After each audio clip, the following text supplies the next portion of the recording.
What's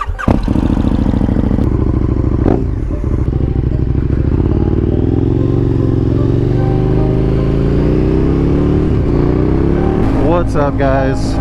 Today we're going to talk about the differences between naked bikes and sport bikes, kind of go through some of the pros and cons, and I'll tell you guys which one I think I like better.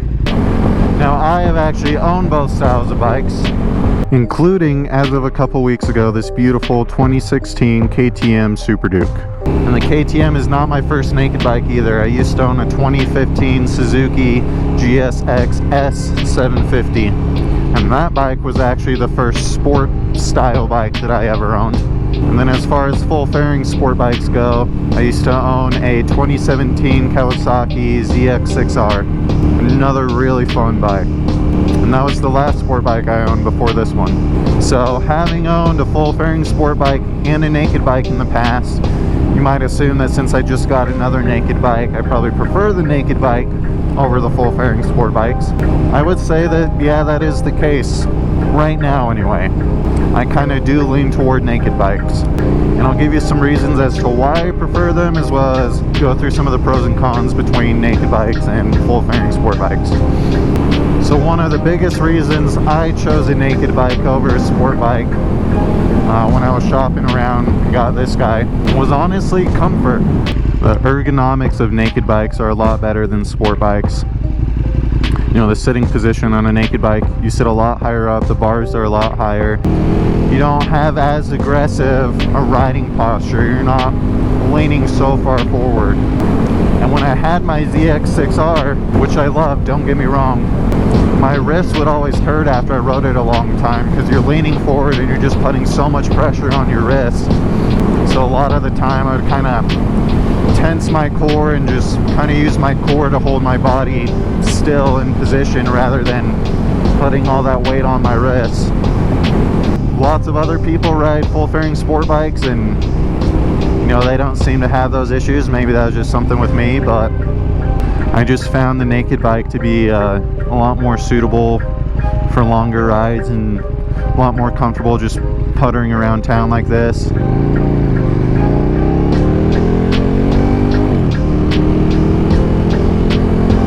But on naked bikes, the way you sit up is just a lot more natural of a riding position. And that's one thing I love about naked bikes. Another thing I love about naked bikes is the handling. They're super nimble.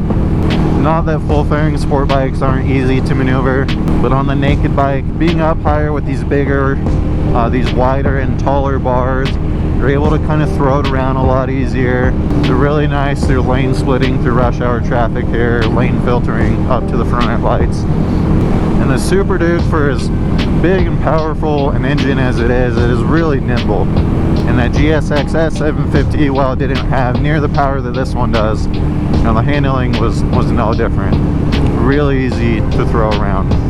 Another thing with naked bikes, and it's kind of a pro slash a con, depending on how you look at it. A lot of the naked bikes tend to have a little bit less power than their full fairing counterparts, but a lot of that power that they're, you know, missing, quote unquote, it's at the high end. It's at the top of the rev limiter. Naked bikes actually tend to have a lot more torque, especially down low. And that means that the great thing about naked bikes is that that power is where you want it down low. The power is usable. It's low in the rev range, and you feel that torque when you take off, when you start going. And don't get me wrong, naked bikes still have that top end power when you want it. It's still very much just look, twist the throttle, and you're gone. The difference in power between the naked bike and their full fairing counterparts honestly is very slim, and arguably it's not even noticeable. But yeah, that power is where you want it. For example, the KTM Super Duke makes like 86% of its torque, its peak torque, at like 4,500 RPMs, whereas Ducati Panigale V4, its peak torque is made at like 12,000 RPM. So you have to really be on the throttle to get that max power or that extra power that, you know, the bike might have. So another thing that I love about naked bikes that really sold me was the versatility of them. While they are comfortable and have great handling, they are by no means a commuter bike. They're still apparently a very powerful, very fast bike. You can still have tons of fun on them. The R6 action.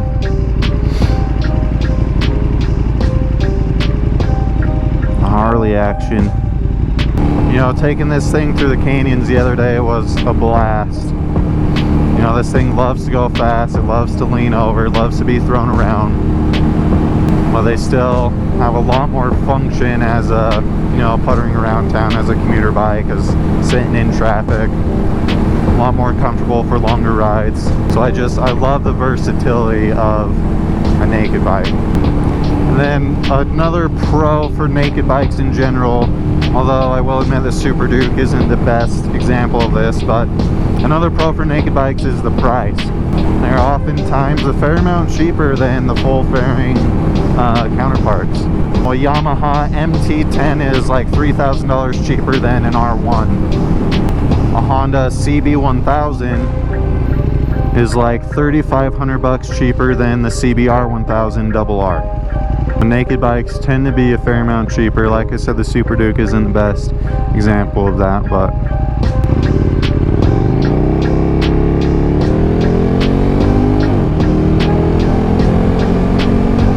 another thing as far as price goes that I've found and learned through experience is the insurance on naked bikes tends to be a little bit cheaper.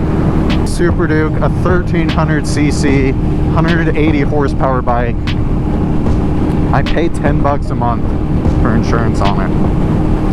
Granted, I don't have a loan and I have, you know, the bare minimum coverages, and I get a discount with this being the second bike I have insured through my provider. But still, that is way cheaper than what I was paying for the 2017 ZX6R.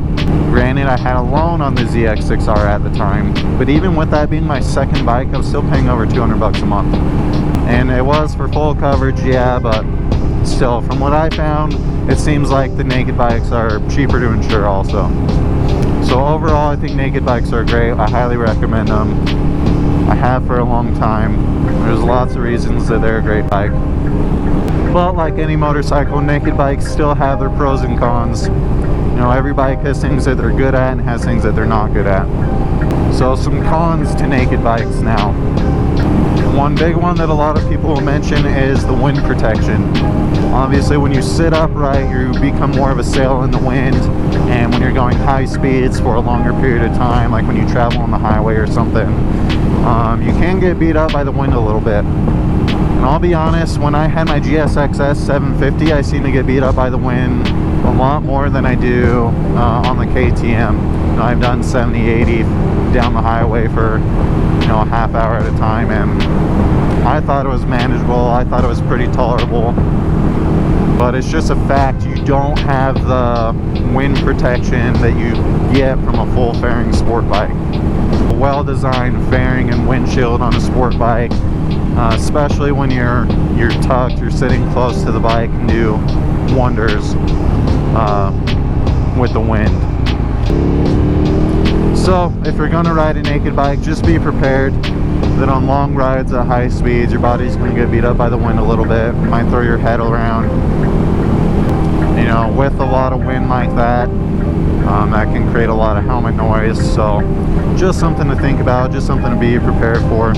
Some other cons, some other things to talk about with naked bikes. They do get dirtier a lot easier.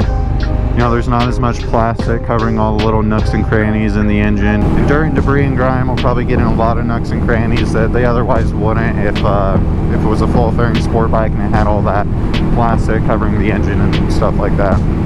Another con, I guess you could say, is, you know, the top end power. You know, a lot of the full fairing sport bikes have more top end power than some naked bikes.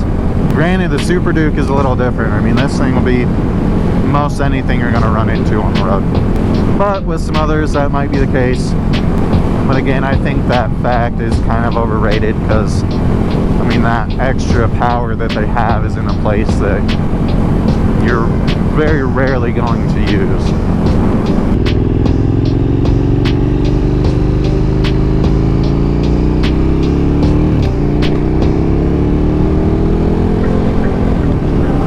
Going.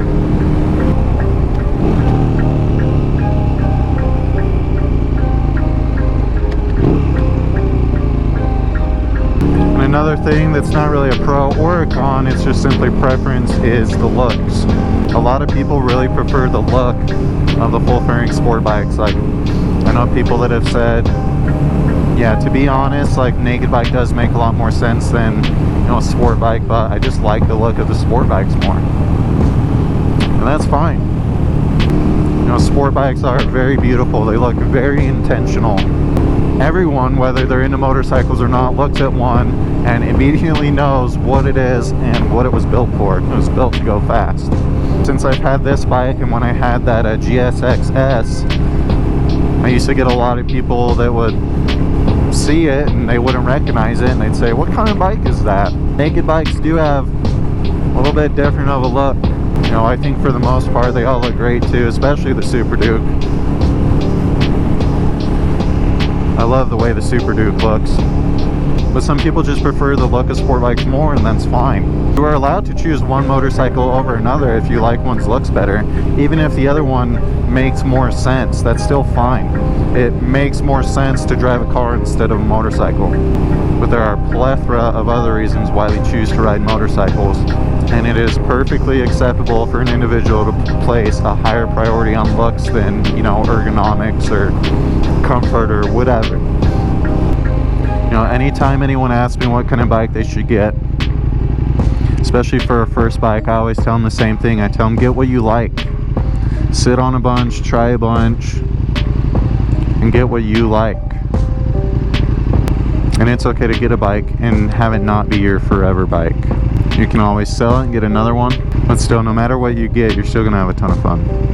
All motorcycles are fun. But yeah, that's my biggest recommendation. Ride what you like, get something you like, you're gonna be comfortable on.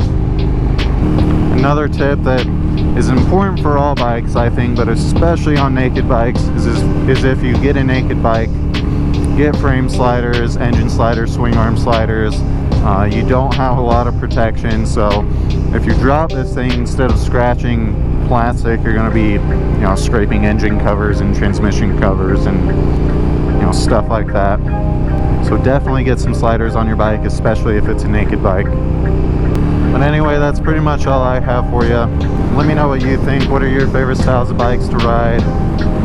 What do you guys think about the debate between naked bikes and sport bikes? Which one do you prefer? But anyway, until the next one, guys, we'll catch you later. Peace.